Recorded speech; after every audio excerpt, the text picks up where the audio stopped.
All right, so rushing to the bathroom at 2 a.m. and then again at 4 a.m. and then standing there waiting for something to happen and getting a weak dribbling stream that never really feels finished doesn't have to be your life. And if you're also noticing that things in the bedroom aren't quite what they used to be, and you've been telling yourself it's just stress, or it's just age, or it's just what happens after 40, I need you to hear me very clearly right now.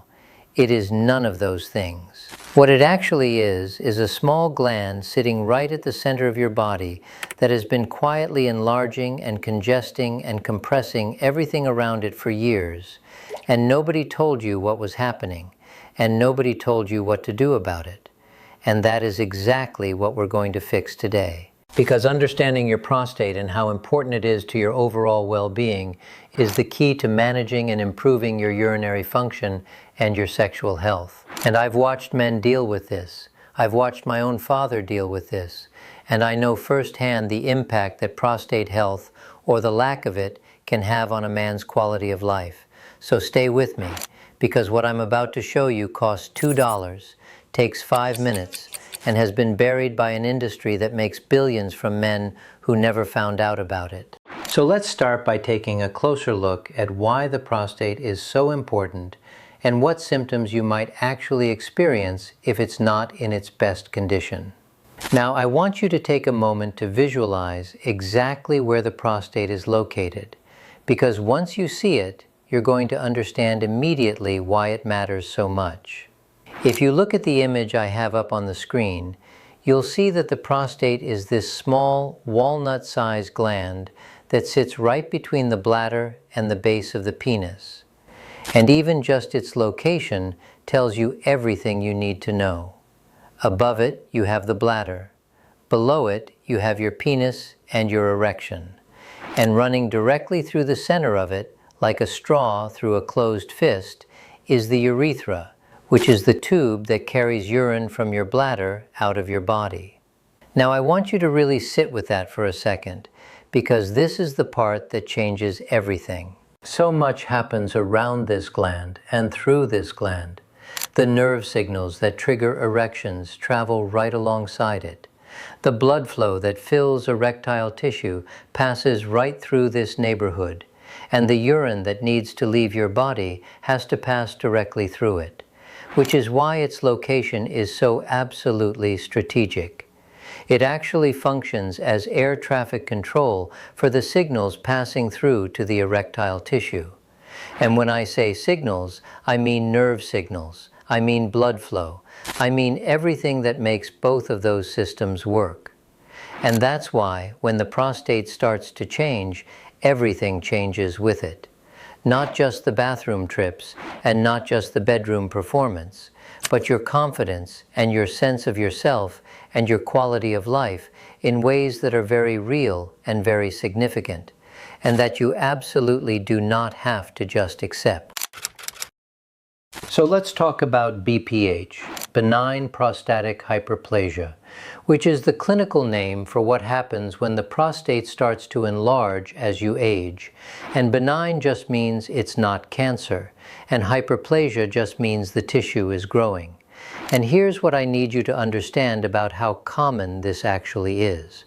By the time a man reaches 50, more than half of all men have measurable prostate enlargement. By age 70, that number is closer to 90%. So if you're watching this and you're over 40, this is not a question of whether this will happen to you. It is a question of when and how significant it becomes and what you do about it. Now here's what that enlargement is actually doing inside your body. And this is the part I really want you to pay attention to. Remember that straw I described, the urethra running right through the center of the prostate. Now, as the prostate starts to enlarge, it starts to squeeze that straw. It puts pressure on it from the outside, like a fist, slowly closing around a garden hose. And just like a kinked hose, the flow changes. So urine starts in the bladder and is supposed to just shoot right on out. But because the prostate has started to enlarge, it's putting pressure on that straw-like structure, and the urine starts to back up into the bladder. That's why you're rushing to the bathroom so much. That's why you're waking up at 2 a.m. and 4 a.m. It's because the urine in the bladder stays there longer than it should because it can't fully get out. And so the bladder fills back up faster, and the cycle repeats and repeats and repeats. And if you look at the diagram I have here, you'll see on the left a normal-sized prostate with a urethra that's wide open and urine that flows freely. And on the right, you'll see an enlarged prostate that is visibly compressing and squeezing that urethra, making it difficult for urine to pass. But, and this is the part most explanations leave out, that compression doesn't just affect urination. It also affects the nerves that run along the sides of the prostate that are supposed to dip down into the erectile tissue. And it affects the blood flow pathways that feed that tissue. And as the prostate continues to enlarge and take up more space, those nerves aren't functioning like they used to, and that blood flow isn't getting through like it used to. And that is why BPH and erectile dysfunction so often go hand in hand. They are not two separate problems, they are two symptoms of the same problem. And if you're experiencing one and not yet the other, it is honestly just a matter of time if you don't get control over the situation. Now, as you can see, that's why having a healthy prostate isn't just about the urinary tract issues. It's actually also about the sexual issues. And I think this is the conversation that men need to have, and almost never do, because erectile difficulties after 40 are incredibly common, and the prostate is one of the most significant and most overlooked contributing factors. And men walk around thinking this is just aging, thinking this is just stress, thinking there's nothing to do about it except maybe take a pill that comes with a list of side effects that is longer than this video. But here's what's actually happening physiologically. An erection requires two things working in perfect coordination: nerve signal and blood flow. The nerve signal has to travel from the brain down through the pelvic nerves, which run directly alongside the prostate and into the erectile tissue. And simultaneously, blood has to fill the erectile chambers at sufficient pressure and volume to create and sustain firmness.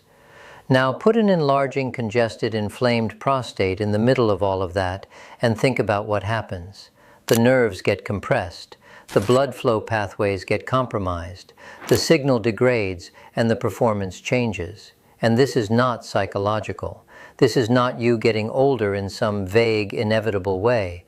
This is a mechanical problem with a very specific cause. And the prostate, though it's small, can have a huge impact and a lasting impact on a man's life. Keeping it healthy is absolutely crucial if you want to be able to stay erect and maintain an erection, and perform with the kind of confidence and reliability that you used to take for granted. So the bathroom trips and the bedroom performance are connected, and addressing one means addressing the other. And the good news, the actual good news, is that there is something you can do about both of them starting today. Now, I want to take a moment here and talk about a proactive, holistic method to support your prostate health. But before I do, I want to talk about why you've probably never heard of it, because you should have heard of it. Your doctor should have mentioned it, and the fact that it has largely disappeared from mainstream medical conversations is not an accident. Prostate massage has been used therapeutically since the late 1800s, long before we had medication to address prostate issues.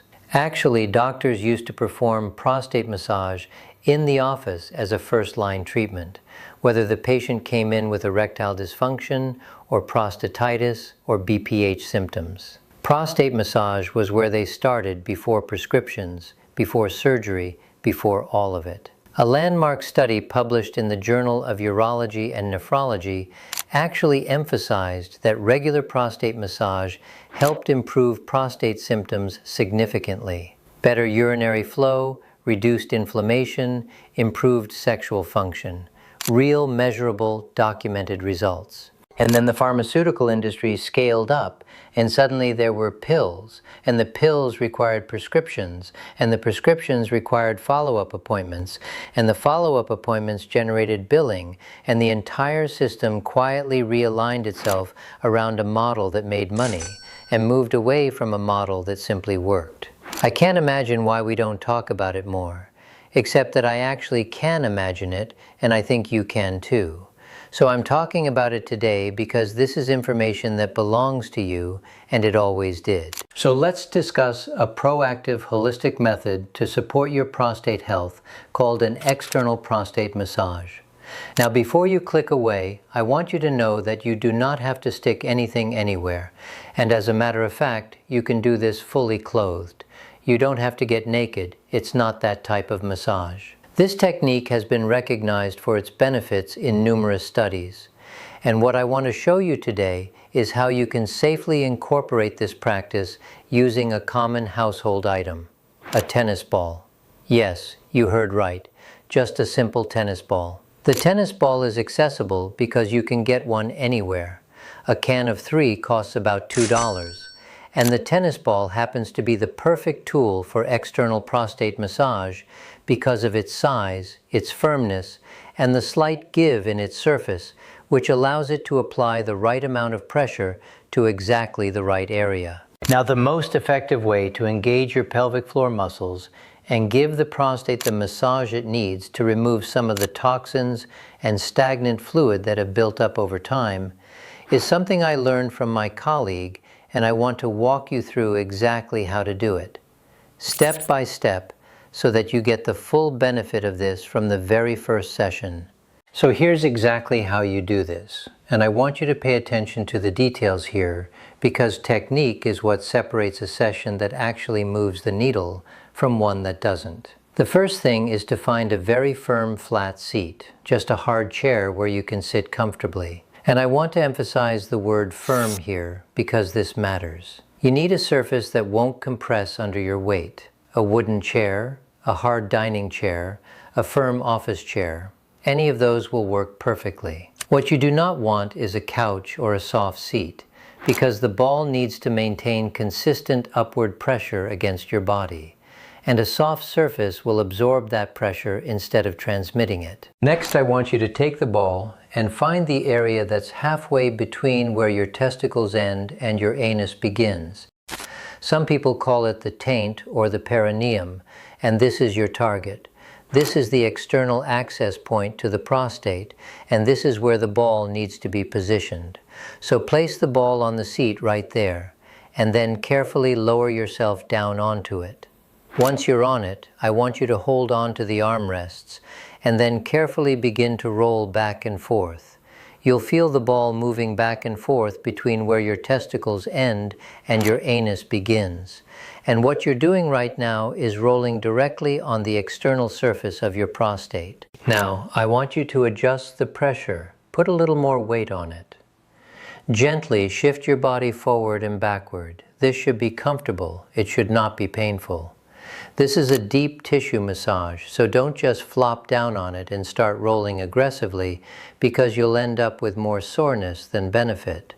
Just gently, intentionally moving back and forth, maintaining steady contact. The goal is not pain. The goal is sustained pressure and consistent contact with that pelvic floor, so that you're massaging the muscles and the prostate simultaneously.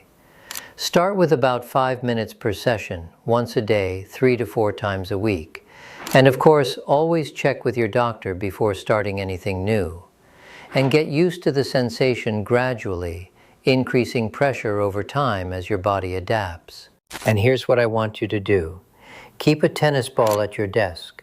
Keep one in your car. Keep one wherever you spend time sitting, because the idea is that this becomes part of your maintenance process, something you do in your leisure, not something you schedule and forget. However, I want to be honest with you about the timeline, because most doctors simply prescribe a medication and send you on your way, saying, "Take these, book an appointment in a month's time, and come back." When you get home, you'll realize that they haven't explained how long the medication or exercise they've recommended will take to work, or when you'll start to see changes. And this is a critical issue that makes your recovery more difficult. That's why, for those of you who stick with the video until the end, I want to explain what to expect from this treatment. These are personal experiences. There's no rule that everyone will progress at the same pace, but I'll explain the changes you can expect in your body from the moment you start doing this tennis ball massage regularly. Please listen carefully, and if you forget, watch this part of the video again every week. Within the first 1 to 2 weeks, many men report a subtle but noticeable improvement in their urine flow. The flow becomes slightly stronger. The sensation of not fully emptying the bladder begins to diminish. And although the frequency of getting up to use the toilet at night may not disappear immediately, it does start to decrease. By the 3rd and 4th weeks, the changes generally become more consistent, and this is usually when the sexual benefits begin to emerge. Improvements in the quality and reliability of erections, increased sensitivity, and longer-lasting performance. This is no coincidence. It is because, as the blockage is cleared, the nerve pathways and blood vessels around the prostate begin to relax and return to their normal state. After 6 to 8 weeks of consistent use, the cumulative effect becomes truly significant for most men. And I want to share a secret with you, a secret I haven't even told my doctor friends or my wife. I had recommended this to a friend who was suffering from prostatitis. He used the tennis ball method I described to you for 4 weeks, and he came to me saying he felt like he was back to life, no longer having to go to the bathroom constantly. So after you finish watching this video, go get a tennis ball. Don't put it off. And let me know in the comments how things are going. Tell me what stage you're at, what symptoms you're dealing with, and what you've tried so far. I read every single one, and I really want to know. Like and share this video. Share it with the men who need to hear this because most of them need it, and most won't go looking for it on their own. Subscribe and turn on notifications because you definitely don't want to miss what's coming next. Your prostate isn't your enemy. It's a neglected, clogged, and trapped gland that's waiting for you to pay attention to it. And this $2 secret will change your life in ways hundreds of medications couldn't. See you in the next video.